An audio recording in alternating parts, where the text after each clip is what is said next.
Yahweh. Why do we care about what other people think of us? Well, I was very caring of what other people think of me. I was very insecure, very in my head, tried to justify myself, tried to please other people, and usually go after recognition, attention, and care of what other people thought of me. And so I thought I will be reading my notes, and on that, yes, introduction. So the cause, the remedy, and the way. Yeah, relax. All right, the cause, the core wound, wanting to be different than we are, social feedback. Caring about other people's opinions is due to one of two reasons. Number one, manipulation for validation, recognition, attention, love, or fear of losing that. These are two emotions. Either we want to change ourselves or behave in a certain way that we increase the likelihood of our receiving of love, attention, validation, and care, what we perceive to be love substitutes or prerequisites for us to feel love. Because when we were young, our core wound occurred. We were unconditionally loved. At some point, our parents sensed that we have grown and matured, that our mind has grown and matured, so they taught us the rules of society and the family. We received that as a traumatic experience, because from going from being unconditionally loved, now we are conditionally loved, and now conditions had been placed on our receiving of love, what we wanted and what we needed as children. So the manipulation for validation, for recognition, for attention and love. And so there was also a tipping point where we actually needed that. It was a survival need for us as children, but as we grew and as we matured, it was not anymore. But we had to wake up and we had to realize that. So our mental capacities grew. There's kind of like two opposing graphs, right? Like our mental capacities grew, and our parents sensed that now is the time to teach the child the rules of society, as I just said, and that was received and perceived by us as now rules are being placed upon that. I just got to read. Manipulation, fear of losing that. Those are emotions, fundamental misconceptions that I can control how my behavior and actions, how others think of me. Second, that I need the feeling of validation, attention, recognition at all costs. So the conclusion is, first, I either can't control other people's opinions. That's the futility that we got to remember. And second, I survive without the validation, attention, recognition, and I'm not trying to control when I want to get what I want. And the heart, the way of the heart is always more important than somebody else's voice, and we're going to read more of that later, but for now we go back into the content, into the actual content. Oh, everything that we got, general strategy, balance, how to let the process happen, how to get out of your way. We are in imbalance, head-driven action that defies the natural process. So actually, let's make the image large again so we have a good thumbnail that is being recommended and suggested. Actually now, after applying the beard oil for a few months, I realized that my beard is now really starting to actually grow, that I'm not more looking like a street bump with a patchy stash. All right, how to follow your heart, finding passion and making life-altering decisions, finding core wounds and extracting the essences. Healing work and psychotherapy, increase the happiness, dissolve conditioning, and return to the unconditioned state. The happiness, distinctions, joy, happiness, contentment, and fulfillment, how life works. Why doesn't my life work out? The imbalance of not being yourself, how to make life work. Getting in balance and being yourself. How the mind works explains the conditioning. Everything that is there can be used as a means and serves a purpose. It is not about religion, it is about re-religion, realignment, and reconnection. This is great. This is a great piece of content, so we are marking this. Tactics go into complexity, strategy comes back to the basics. Methodology, the backwards approach. Seeing what is holding us back in truth and adult self-honesty. Then learning to focus on something higher that could be something that we want or the divine. I want to make it really practical. I don't teach concepts about life, and I've read in a book but life experience. Therefore, living is the most important practice than reading. Is the more important practice than reading. Outcomes. What are people programmed to look for in the finality? What can be an object or an objective finality to give people the reference of the bigger picture? Where do we put the emphasis? If the objective is lacking, the subjective seems objective, the relative seems absolute, a new reference is giving perspective. If the objective is lacking, the subjective seems objective. Right, this is great. Are we unconsciously projecting the past on the future, or are we using the future to make use of the present? Which one is to put emphasis on and running us? Also for intuition, there needs to be reference to the substance to give rise to the concepts. In seeking relief, using the disease to go forward, to expand health into the future instead of wanting to go back to the past. In focusing on the past and the used to be state, we are in a loop, that is samsara. Life is not a circle but a spiral. It goes back to the used to be state, but focused on the future. It's an unconscious belief and affirmation of disease if you seek ease when you experience disease, because the ease is dependent on the disease to be there. The more substantive is the suffering. Substantive is a great word. So we put that into the vocabulary. Beautiful as jewelry. Vocabulary. Alright, here. So that is here part of the content. Vocabulary, man. Isn't it nice how I can maneuver my documents here? Are they really mine? Are they ours? Who is who? And who am I?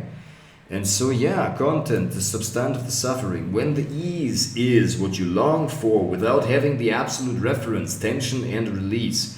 So in having the relative as an absolute reference, we are calling suffering. We need tension to call relief and ease. So how do we expand the loop into a spiral? First, using my intellectual capacities to understand. Second, even if I don't know the flavor from experience, I can act as advised and experiment with myself.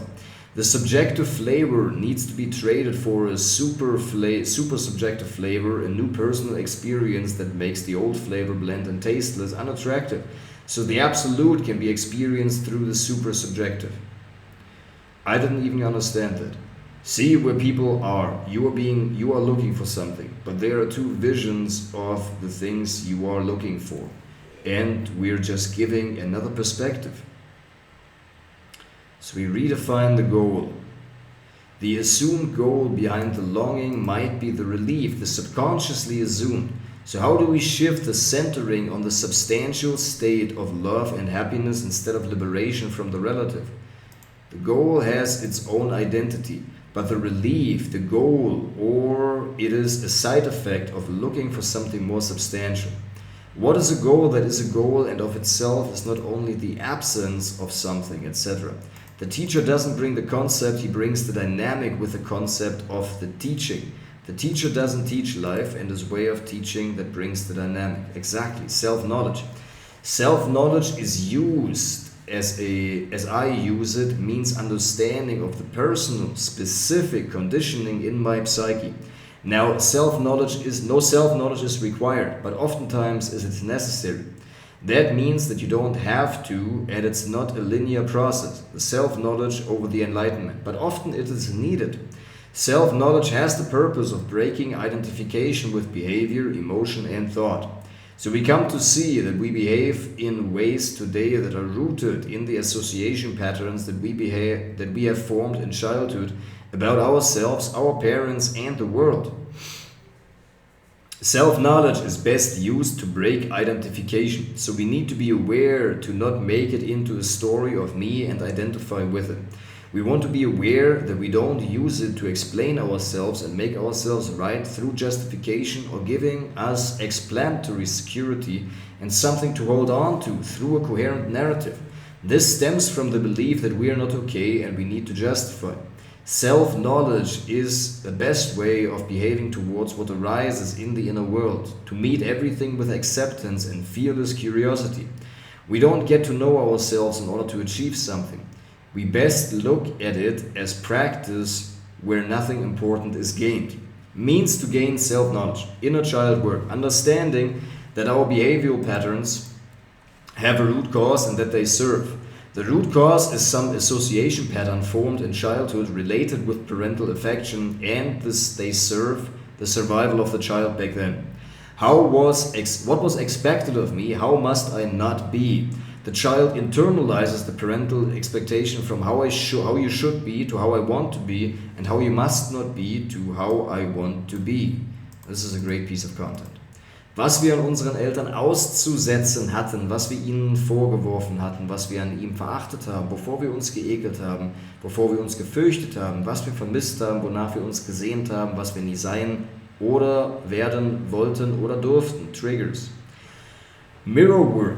When we are triggered by the interaction with others, we are triggered with ourselves. What behavior or characteristic another person or what life event evokes an emotional reaction that is stronger than a neutral person would react to? In what situations do I feel that there is additional emotional charge that I might be surprised about where it is coming from? The judgment of somebody else about us can only grab hold there and trigger us if we share this judgment about ourselves. Patterns. Habits. Every habit serves a purpose. The purpose is achieving balance of body, mind, trauma, etc. It could be balancing you energetically, habits that drain your energy or give you rest to gain energy. These are release patterns and replenishment patterns. Recurring situations that evoke a certain denied or suppressed emotion or aspect of yourself or trauma that you need to be confronted with. They serve in that way the healing process, attracting people that display certain characteristics, relationship partners, patterns in your children, among your siblings, throughout generations, etc.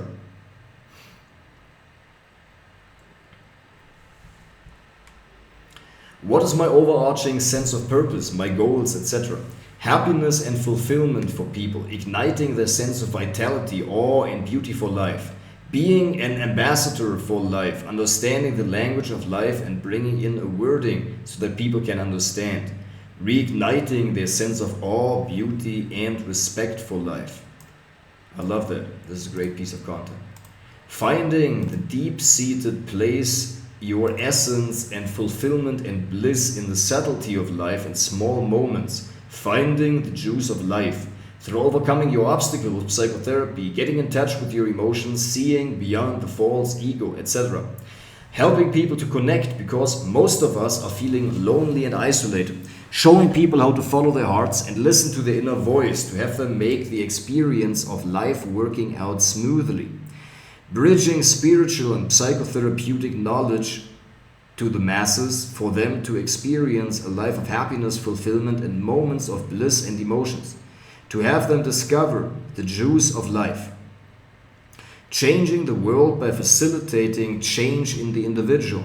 You know what I'm going to do? I'm going to actually open my drive and write that exactly into the document for the new up-and-coming YouTube videos that I'm going to be extrapolating upon. Strap it on, man. Strap it on my shoulders. All of the details in this one business. Es ist leicht. Es ist so leicht, so fun and easy. Es ist so leicht, so fun and easy. Ja, ho, hey. Easy. Easy. So leicht and fun and easy. Easy. Easy. So leicht, so fun and easy. Alright here. Skills, social media, YouTube, alright. Content to be modeled. Good content by myself, exactly. YouTube idea sheet. Alright.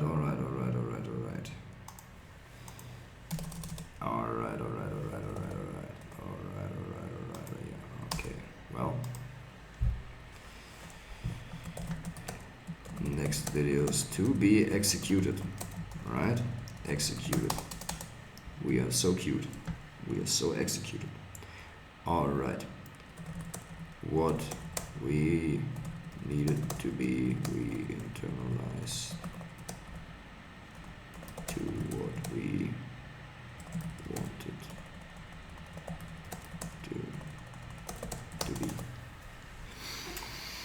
Oh, ja, hey, ja, es ist so leicht. Es ist so leicht, so fun and easy. Ja, ho, ja, hey, this is the fifth. Ja, ha, yo, hey, yeah, hey, exactly. So this is the content. And this we just copy over like it's our job. It is easy, alright here. Well, exactly. Find the deep-seated place, your essence and fulfillment and bliss in the subtlety of life and small moments, finding the juice of life through overcoming your obstacles, psychotherapy, getting in touch with your emotions, seeing beyond the false ego, etc. I'm helping people connect because most of us are feeling lonely and isolated. I'm showing people how to follow their hearts and listen to the inner voice to have them make the experience of life working out smoothly. Bringing spiritual and psychotherapeutic knowledge to the masses for them to experience a life of happiness, fulfillment, and moments of bliss and emotions. To have them discover the juice of life. Changing the world by facilitating change in the individual. Getting help by people, building a global movement of which people act by themselves and contribute to the advancement and spreading of the message connection. What is my particular position in life? Example of the hand reaching for the food. Who am I? Why am I here? What am I here for? How are people starting to try to form a connection, and what is the structural archetype? Based on attraction, something in common that includes us, mutual benefits, complementary differences. Connection includes commonalities, something in common and something complementarily different.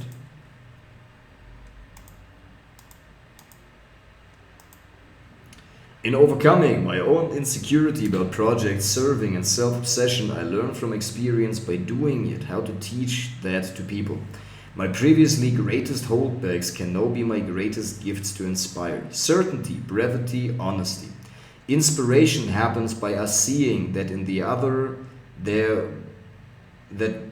we see by seeing something in the other that we would like in ourselves. This can be an achievement, etc. Rapport or connection happens through seeing some commonality in the other person. For you, for example, sharing some insecurity or personal story. To reach out these people, we need both to talk about that. Because once it's overcome, we realize that being honest and sharing truth is not at all as bad as we imagined it to be. So here we do then, zack, zack, zack, video 2. And here we got like, zack, zack, zack, video 1. Video 1.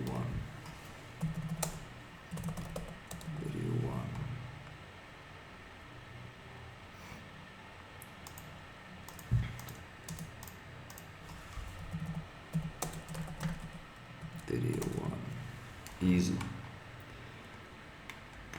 Oh, ich sollte mir den Hals nicht so zerkrachen. Was hier los? Many motivational speakers talk only about their successes or their failure stories when they can be linked to some success. Now we put the kino in because I'm getting fatigued. And further forward we go. Yes, sir. Teachings on life. Alright, many motivational speakers talk only about their successes or their failure stories when they can be linked to some success. Honesty. Honesty means speaking truth. Truth is both personal. It means revealing what is perceived or experienced to be there with you. From slave to servant. A slave is someone who does something against his will and is helpless to do otherwise. A servant of life is a wise person. Being a slave implies bondage. Being a servant by volition requires wisdom. When we are being run by automatic programming, we are slaves. By serving life, we acquire wisdom. Honesty bonds, creates rapport. Honesty liberates. We feel relieved, and the other person finds courage to also open up to us. Honesty means being a leader. Honesty serves the other person as well as you. Do we need to be honest the whole time? No, that's not the ideal. It is still sometimes to tell people things that are not true, but having the honesty to admit that is what's key. Teachings on life. Impermanence. Life is change. The cycles of life consists of growth and expansion, reaching a tipping point and going the other way into decline. Life is assimilation and dissimilation of the plant. Structures are built up and broken down again. Change, the lesson, change is inevitable. Only when we think that things won't change are we mistaken. While in relationships, jobs, etc., change comes. So instead of being surprised in coping with a change, we may anticipate it because this is a law of life.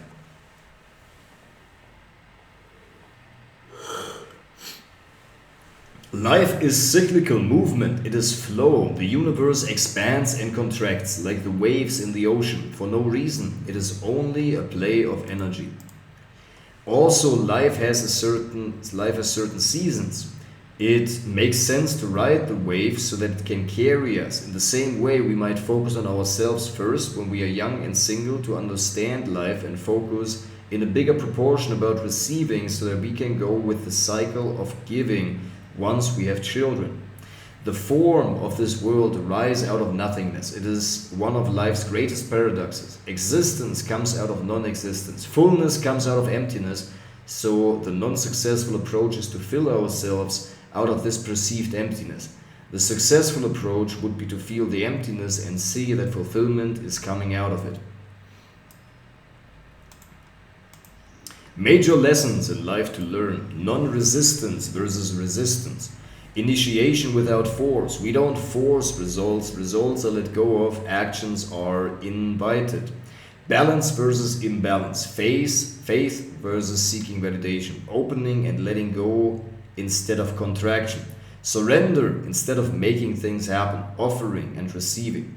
First, make the study of life and your conditioning a learning priority. The gift of our society is that we get triggered a lot, a great opportunity to unveil our triggers. Second, it's all the emotions we seek. Identify what is missing right now. What would be needed for the life of your dreams? Then to discover the emotions behind that. Third, life goes by itself.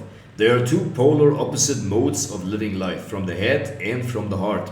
That which comes natural and spontaneously out of you and that which you make happen against your natural tendency.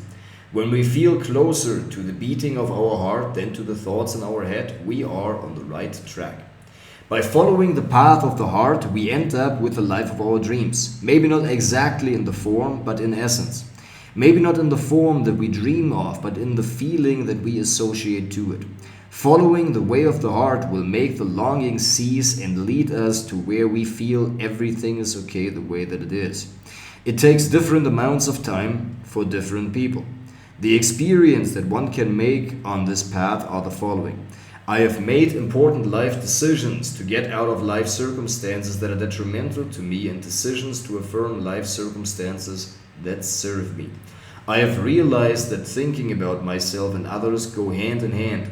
Part of the work that I'm doing is geared towards serving others. I have realized that there is a different flavor of enjoyment and fulfillment coming from serving others. Wow. Exactly. It's a great piece of content too. It is easy. It is easy. Through having weeded out life circumstances that don't serve me and created life circumstances that do serve me and others, I have created an environment to realize that I am totally okay the way that I am. In feeling that, I also feel that everything that arises in the external and internal world is totally okay the way that it is. That does not mean that I approve of it or that I must not or cannot act upon it. But things that are presented are accepted.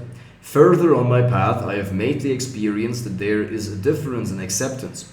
Whereas I before accepted things after initial resistance, I now accept things without realizing and reflecting upon this acceptance. It is not to become totally like nature again, but to act a little more in alignment. As an example of reference of the opposite polarity, we as humans have the choice, nature has not. So it is to be checked with the intuition where on the polarity we need to respond from to the moment that arises. To act out of a place of ego, we adapt to society. To act from a place of nature, we adapt to life. Great piece of content. To take nature as our first reference, shifting the emphasis of focus in the same way as the ego arises out of nature and is consequent to nature. Consequent to. This is a great word, vocabulary. Being consequent to.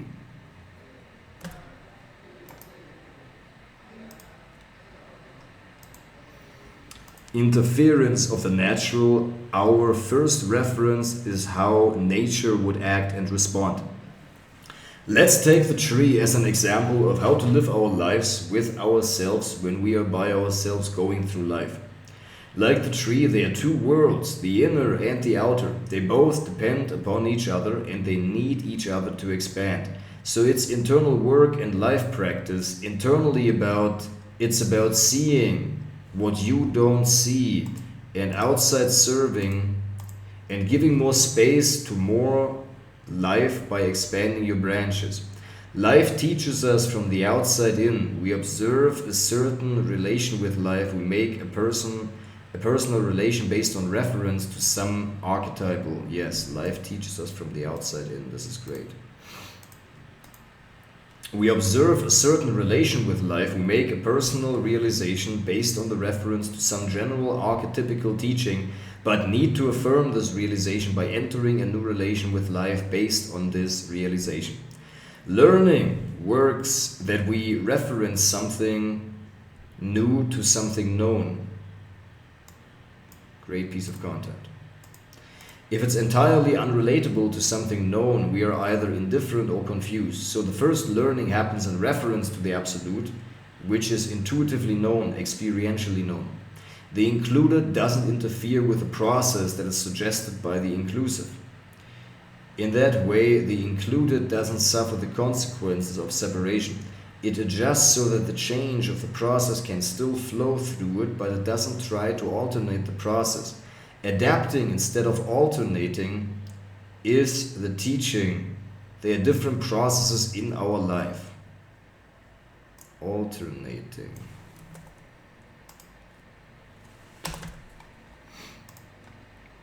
What applies to the whole also applies to the parts. So in observing the working of the totality of life, we can learn how to live our own life. Exactly.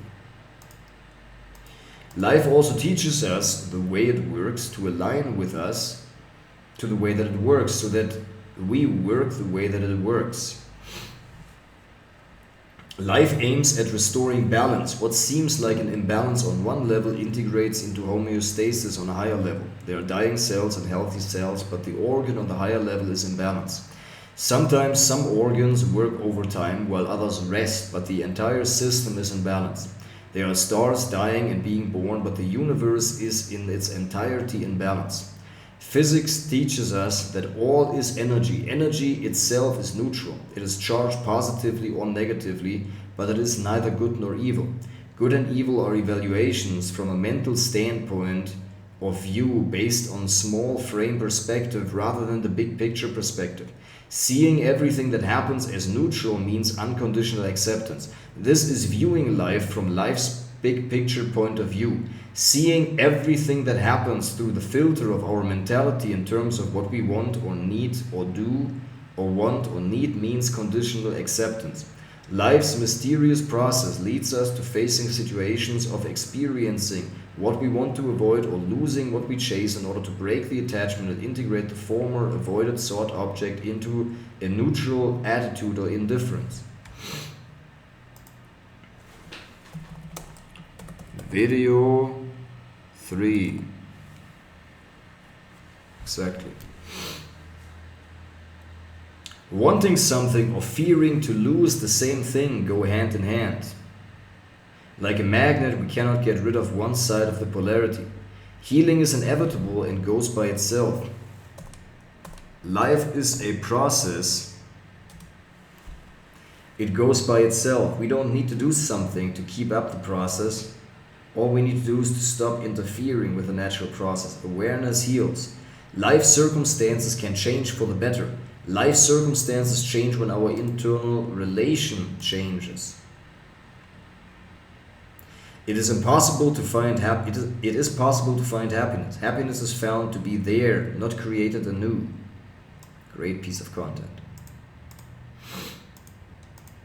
Life strives towards balance. Everything that happens to us can be perceived as a teaching towards the restoration of balance, as a movement of energy exchange between opposite polarities like plus and minus in order to balance out to neutral.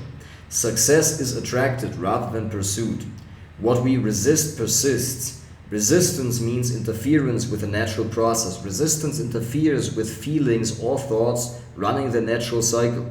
That means that our feelings or thoughts remain in the same system and persist in calling for attention. When the natural process is interfered with, the forces that charges the direction of the natural process builds up until interference is overcome and the natural process can flow. Like the blockage of a water streak. When the flow is blocked, the pressure builds up until the blockage dissolves and the natural process can flow again.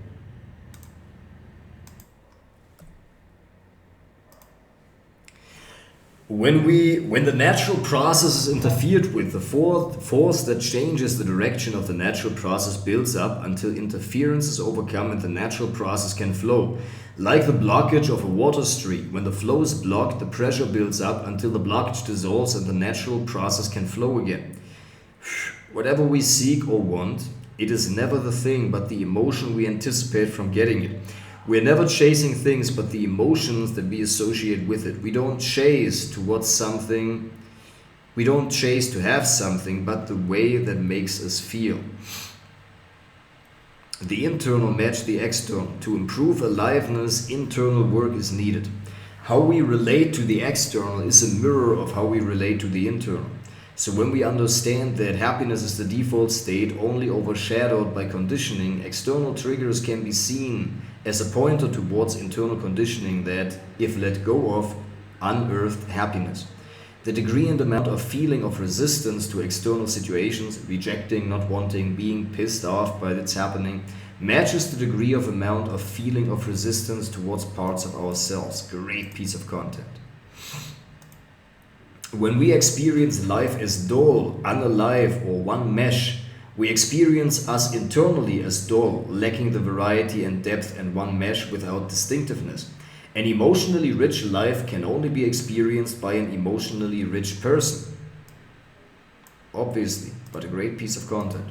The human condition requires us to bridge duality and oneness, to bridge the mental and the emotional, the real and the imagined, the conditioned and the unconditioned. Events in life happens when the time is right. This can only be felt in the moment. Life does not act according to plan and shoulds. Life acts from the present, not the past.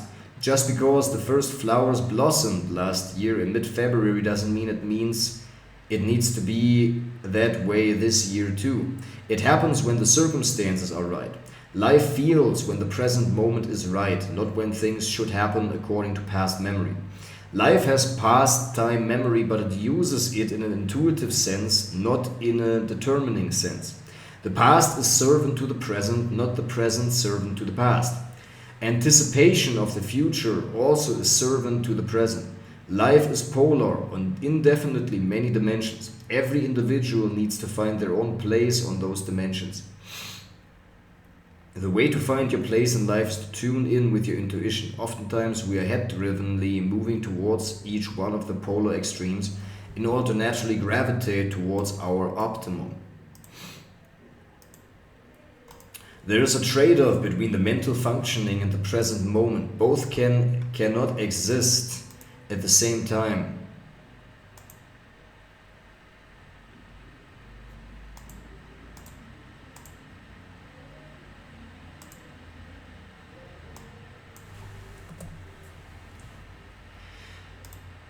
There's a trade-off between the mental functioning and the present moment. Both cannot exist at the same time. It is either one or the other. We need to find the balance between those two. In the present, contentment is found. Past and future are necessary for our survival. The intuition needs to guide us through this polarity.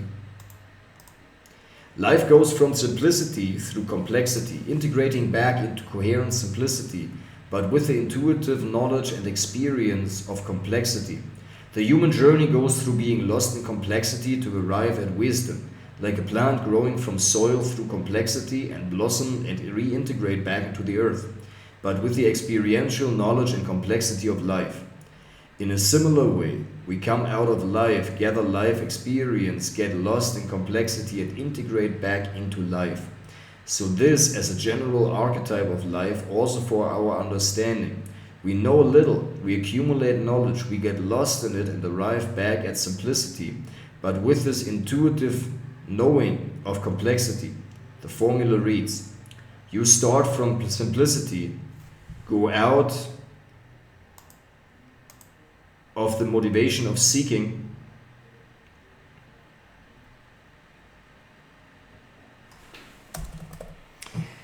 go through the confusions of complexity and arrive back where you started, but from experience the situation from a different place. So the adult journey goes from the polarity of childlike experience of the world, not knowing the opposite, through adult experience of the world, not remembering the opposite, back towards mature experience of the world, childlike but with depth of experience of the opposite polarity. Another aspect of the human journey is your starting out being yourself. Forget what you are, seek remembrance in one of the several ways that you are offered, remembering them, then be yourself but with depth of experience, like the story of the lost son. This is a great piece of content. We are separate in form, but one in essence.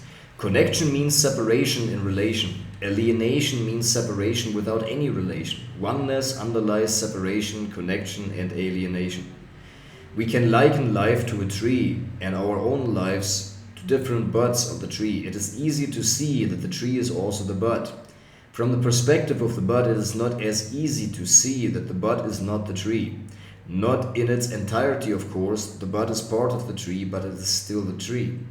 We are all from one source. As the separate leaves come off the tree, we have come out of the same earth. We are all made of the same elements. The iron in our blood was originally in the ancient oceans, and even before that in the asteroids that impacted our earth when it was 700 million years old. So the story goes. The oxygen that feeds our cell in the waste product of bacteria that worked for billions of years in order to enrich our atmosphere. The heart is beaten by the same mysterious, automatic and non-controllable force that makes the wind blow or makes the earth turn. Life works through us. We are life.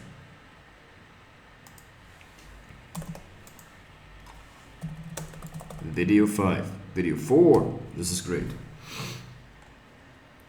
Teaching of life by observing nature. Healthy attitude towards life, building a new relationship to what happens. We want to bridge oneness and relation. We can make the experience of being one with life, and at the same time we need to relate to life. We find ways to interpret how what happens relates to us, to our values, plans, etc. Relation to life means relation to the inner and the outer world. So how do I make my life work? Practical life advice on rest and work and play, energy management and time management, prioritizing life aspects like the Erfolgsmaster Maxim. What is the art of living? Applying the science of the workings of life. The art of living is the art of using the heart to apply science. Integrating the polarities, our mental work, our egoic entity and life in us, how life works and how our minds work. Using the heart to apply the science. This sounds good. Teachings on the mind, healing work and psychotherapy in the section on teachings of the mind. Everything that happens can be used to get back into alignment. Life does the deconditioning work for us. We just need to allow it. This is a great piece of content here too. Video 5. Teachings on the mind, the human condition, the ego, mental abstraction of who I am with qualities, etc. to find one's place in society. The mental abstraction of how the future is going to be. Past re-experiencing in order to learn. Interference for health and personal and overall bonding of society. For example, not sleeping on the table while we eat together when the other person could get offended. It is to use our mind capacity to ensure that living together is possible in a larger society. It is the individual stepping back from their own needs in order to fit into society. The egoic impulse is a suggestion, as is the intuitive impulse. We as humans have the power of choice. The egoic entity is the bridge between the real and the unreal. It is real in the sense that it can have a life of itself. Instead of distinguishing between the real and the false ego, I distinguish between the functional and the dysfunctional ego. Mechanisms of the egoic entity, seeking the absolute in either or fashion, dividing, in that seeing an isolated cause or trying to get rid of that, splitting apart, getting rid instead of integrating. Mechanisms of the egoic entity. When you see something in the other that you don't like in yourself or repress in yourself, you get triggered and react strongly emotionally. The reaction to somebody else's comment can be likened to our reaction to our thoughts stating a similar thing. Yeah, this is a great piece of content. The child almost always reacts to the wishes of the parents. You should be so and so, with a transformed wish of himself, I want to be so and so, in order to avoid the pain and not being himself.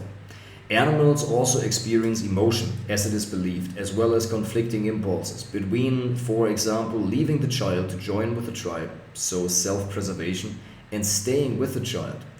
Whatever we can identify, we are not identified with. Being identified means to believe that something is part of you. Identifying something means to see or witness something. Some animals have it easier to find food in the same way as some humans have it easier to attract or make money. But with every strength or ease aspect of life comes a challenge or difficulty. Everybody has his share, just as comparison from a limited point of view taints our vision. So let's focus on our abilities and opportunities and shed away comparison thinking.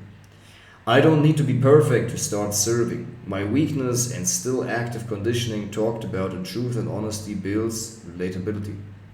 The mind is overcome by faith, so in every paradox, because the paradoxical opposition is only on the level of mental understanding, emotionally the paradox can be felt. Workings of the mind. Ability to mentally distinguish, delineate, and separate. With the ability comes the ability to connect. With the ability to abstract comes the ability to connect.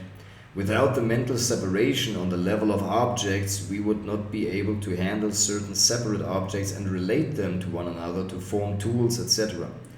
On the level of society, we need to mentally distinguish ourselves in terms of strength, contributions, capacities, etc. in order to relate and find our own unique place in society and harness our specific gifts so that the society as a whole can flourish.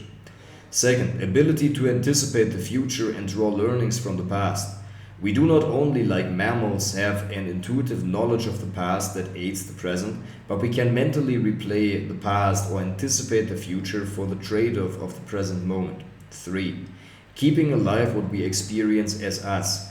The human system has a self-preservation mechanism, that is, it wants to keep us alive. That does not relate to the mind-made entity. That does also relate to the mind-made entity as long as we experience it as ourselves. To protect and nourish our mind-made entity is a function of our mind and shows in defense of ideas. Interference mechanism with the natural state of natural inclination. Mechanisms of internal attitude towards what happens. Pain. Running away from, avoidance, pretending it to be a void, running towards something, trying to do away with, trying to get rid of. Focus is on the thing you want to get rid of, augmenting and changing what is there, lessening it. Pleasure. Running towards something, trying to bring about something, augmenting and changing what is there, amplifying, trying to transmute. Resistance through giving it a new meaning, etc. Clinging on to what is there, wanting to prolong. We start out developing an egoic entity when growing up. This is important for each human to take his or her place in society. Mostly when we forget that first of all we are a part of nature and that our mental capacity is a special property of our evolved brains that comes out of nature as well. There is a time in a child's development where the mental functions of anticipating the future and analyzing the past set in. There is also a time where the previously unconditioned experienced love is experienced as conditional, meaning only certain behaviors are accepted by the parent.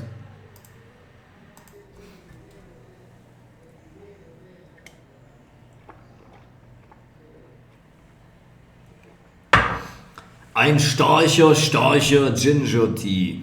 Forwards. So we start out developing an egoic entity when growing up. This is important for each human to take his or her place in society. Mostly then we forget that, first of all, we are part of nature and that our mental capacity is a special property of our evolved brains that comes out of nature as well. There is a time in a child's development where the mental functions of anticipating the future and analyzing the past set in. There is also a time when the previously unconditioned experienced love is experienced as conditional, meaning only certain behaviors were accepted by the parent. We reason that only when we are a certain way we are accepted, so only a certain part of us is acceptable. We do not have at this point the reasoning capacity to see that what parents permit and not is partly due to their internal markup, and B, we don't see that the situational context in which our behavior is unacceptable. We reason that this behavior in general is unacceptable, so we reject that part of us as a trait, not only as situationally inappropriate.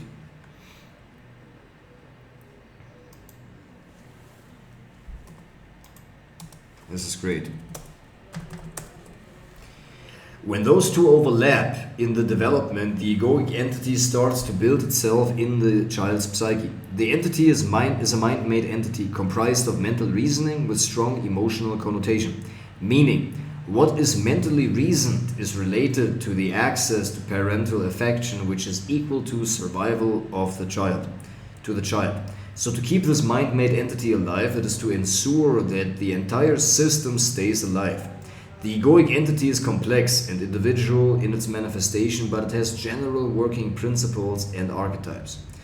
The child reasons how I should be in order to increase the chance of parents showing acceptance. Second, how I must not be in order to decrease the chance of parents withdrawing affection. The first is going towards something that motivates us, like attention, for example, in an actor, or money. The second is avoiding something we fear, like offending somebody. So from these early childhood association patterns of what is desirable, increasing the chance of affection, and what needs to be avoided, decreasing the chance of withdrawal of affection, the psychological blueprint is formed that runs the adult. Even if we get aware of that, we still as adults follow that blueprint. Even if it doesn't run us unconsciously, we remain influenced by that. As we progress on our life's path and accumulate life experience, new association pathways are formed that expand the original blueprint into more complexity. So somebody might get upset in the argument with another person because she feels this conversation is a waste of time, because she links the avoidance of this interaction with free time, which in turn is linked to practicing her favorite instrument, which was linked in the past childhood experiences as increasing the likelihood of praise and parental affection. This is one example of avoidance behavior due to mental association patterns based on the early child blueprint. If the parents are seeking behaviors from the child to fill their own emotional void, the more they selectively love certain behaviors, they love the child conditionally, not unconditionally. This exclusivity for certain parts of the child encourages the formation of the egoic entity. If the parents are seeking from the child behaviors that they were seeking from their parents, they take the child's behavior personal, so in turn they make the behavior personal to the child.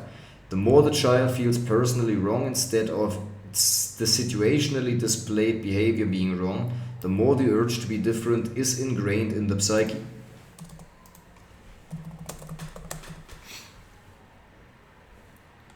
The more the urge to be different is ingrained in the psyche, the more the urge to make life circumstances different than they are emerges. Due to non-existing education on life and happiness, many people carry the notion that happiness comes from the things that happen, that I have or don't have, that others do or don't do to me. So most parents love the child very conditionally, nurturing the child's anxiety to be different. This in turn breeds a psychic markup that resists alignment with life. Alignment with life means acknowledging that what is okay the way that it is. This means also to acknowledge that you are okay the way that you are. Those two go both ways. Aligning with life helps being okay the way that you are and vice versa. The deep-seated fear of not being okay the way that you are breeds, number one, the need to add onto the egoic entity. Most people with a strong degree of an egoic entity experience a general underlying feeling of unease and stress and lack. In the same way as the child tries to think of ways to please the parent to fill that void, the adult tries to think of ways to fill that void. This leads to fearful chasing of materials such as money, sexual partners, travel experiences, seminars, opportunities, etc. This leads to the mass consumerism and waste that we see in today's world. Resisting nature. Because we don't like our own nature, the way that you are split off from your nature. You instead live in the mental realm of the things that you should be doing instead. How you relate to you internally, so you relate to the external. So in not being able and willing to feel your own nature within, we are unable to feel the nature on the outside. In that way, we can consume meat without empathy or watch natural destruction without strong emotional reaction. When we are split off from our internal nature of how we are and instead chase the anticipation of ease in a job promotion, we are also split off from nature and away with it, and instead building a power plant out of the anticipation of the emotion of progress. This is a great piece of content, video 7. Video 8. So when you try to heal the current nature destruction catastrophes, wars and inequalities, this core wound in the individual needs to be addressed. So out of these capacities for mental abstraction, the following archetypical behaviors emerge. Wanting to sustain what has run its natural course, like an emotion. Wanting to bring about something that is not. Wanting to do away with what is. That has the following implications. We are rarely present, meaning we are rarely at ease with the situation. We rarely experience life out of an unconditional state, but out of our viewpoint of our egoic identity, meaning to heal the egoic way of living, we need to understand that what we anticipate or fear is always an emotion. It is never the thing or person, etc. It is always the way we anticipate to feel. Realizing that we are life and nature on a very physical level. When we grow up, we accumulate conditioning in order to fit into society. We develop an external reference of whether our behavior is acceptable in service to the survival of the entirety of society. Then, after a time, comes the shedding away conditioning in order to live in alignment with life. We have ingrained the internal reference intuitively and integrate an internal reference. In that way, we make sure we bridge our personal fulfillment with survival of society. This deconditioning happens by itself as long as we don't interfere with it. Life hands us certain partners of the opposite sex that match us in the way to bring up a certain part of our conditioning. In knowing that value of that, we can let the healing happen. In uneducated interference with that gift of life, however, we are doomed to recreate those same experiences and attract the same type of partners over and over again. Life hands us certain situations that confront us with our main life challenges. Life hands us daily triggers that will lead to the natural healing and resolution process as long as they are not interfered with. We start building our egoic entity or self-concept of what is to what degree to which person acceptable and unacceptable, so we look for ourselves for a definition of ourselves in the other. As long as we have not found the internal reference of heart and intuition guiding us through life, we will look for ourselves in the other, so we feel our attention drawn to the direction in looking for confirmation, approval, it is okay and not okay, etc.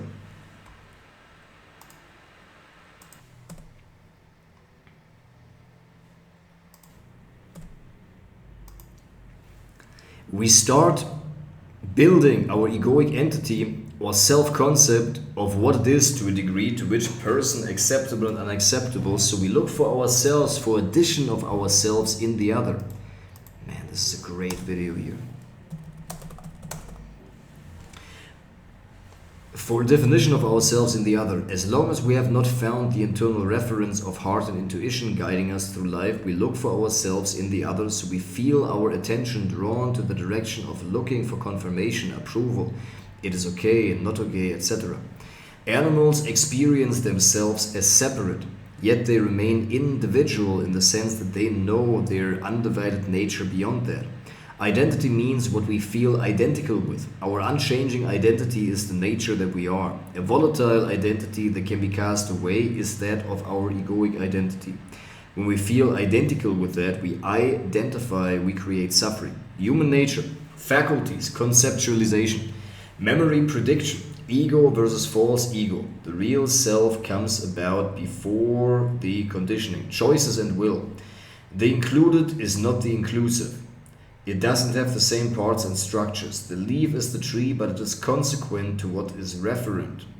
The leaf is the tree. Not to try to be the inclusive in form as being all one, but being one in essence as the expression of one of the other. What is referent to both of them, what are both consequent to, is their relationship. They depend on each other. Doesn't mean one is inferior, as both are consequent to the relationship, the inner and the outer.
Oh, we're still on. All right then. Well, okay. Human nature. Yes, I'm trying to affect life and impose ourselves on life. Life is not going to suffer, but your life is going to suffer. This is great. Video 10. In trying to affect life and impose ourselves on life, life is not going to suffer, but your life is going to suffer. Resistance does not affect the tree, but the leaf is affected if the leaf strives to wander by itself. People are created in God's image, but to not mix up the form with the essence and infer the totality and inclusivity in the included of the form. We are not here to save Mother Earth. She is fine, she will adapt, but she is here to teach us to save us. The sunlight feeds the root, the internal process. The internal process is fed by the fruit, revealing new aspects of yourself. The human condition, the gifts of the human, our challenges and opportunities give rise to the human longing. This leads us to the path of the human journey, relation, integration, journey full circle. Inferring from that our own conditioning, self-knowledge, and your own journey. What is the goal, the promise, and the way? The goal is the understanding of how life works. The promise is to make your own life work, happiness, ease, and aliveness. The way is applying the science of how life works by exercising, following the heart. So how do we bridge our internal duality? How do we integrate into alignment with life? Realizing that we are the body, and then later realizing that we are beyond the body, shifting our identity, realizing that we are nature. Seeing conditioning only as conditioning. We are all conditioned. This is not some personal fault but a reaction chain. Like emotions are only a wave of energy. Thoughts are only energy movement. Making the experience that there is a space where these things arise. What are the teachings of life that can be applied to the personal life? What are new mindsets of life, a new perspective towards life so that life works out? Why doesn't life work out? Happiness. Happiness can be delineated as following. There's the emotion of joy that is found in the manifest. This can be either something material, like a roller coaster ride, a sensual experience, a movie, a psychoactive substance, a nice dinner, or just a remembrance of a past experience. And there's the state of contentment with what is. In finding the fullness in this particular moment without any impulse to leave, alter, or amplify the experience, that can be called fulfillment. The emotion of joy can be most enjoyed only when the state of contentment is known as experienced. Then we don't depend on the emotion of joy anymore as the only source of happiness. Independence of the emotion of joy, we on the other hand fear the absence of it. But in regularly experiencing the state of contentment, the emotion of joy is not clung to because it is not seen as the only source of happiness. The emotion of happiness requires access to the thing that we associate joy with. The state of contentment is not dependent on the existence of anything, but on the absence of something. The access to something is not available all the time, so being dependent of the emotion of joy gives rise to fear, insecurity, and urge to control the source of happiness. The absence of something is potentially available all the time, although at times we may not be able to let go. Contentment is found in the internal. Joy is triggered within the internal. In mastering the art of living that is in relation to the internal and the external, happiness is found. Contentment is found through spiritual realization due to trauma work. Joy is found in getting in touch with our emotions. The more we are able to distinguish subtleties of feelings, the more of a rich experience of each moment we have. Richness comprises of depth of variety, horizontality and verticality. We experience the depth of life when we experience the depth of our own nature. When we are willing to experience the deeply unpleasant feelings, we grow the capacity to experience deeply pleasant feelings. We experience the variety of life when we experience the distinct variety of nuances of feelings within us. The seminar is not focused on happiness, because with the goal to achieve happiness, real happiness is not achieved. It is sufficient if we hold our intention on happiness, but put our focus on the intuition. Because our intuition is the voice of life guiding us. Happiness is a byproduct of walking the way suggested by intuition. So the first leap of faith needs to be made here, letting go of the search of happiness in favor of focusing on the intuition. Because happiness is enjoyed most if it is uncontrived and unexpectedly hits us when we ride on the wave of emotion, as long as it is there. Contrived, great word. Contrived, meaning.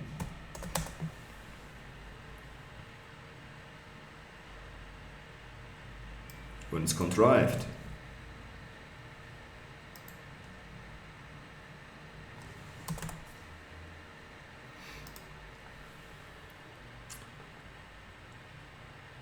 Because our intuition is the voice of life guiding us. Happiness is the byproduct of walking the way suggested by intuition. The first leap of faith needs to be made here, letting go of the search of happiness in favor of focusing on the intuition. Because happiness is enjoyed most if it's uncontrived and unexpectedly hits us when we ride the wave of the emotion, as long as it's there. Great content. Video 11. There is a trade-off between happiness and the survival of the society.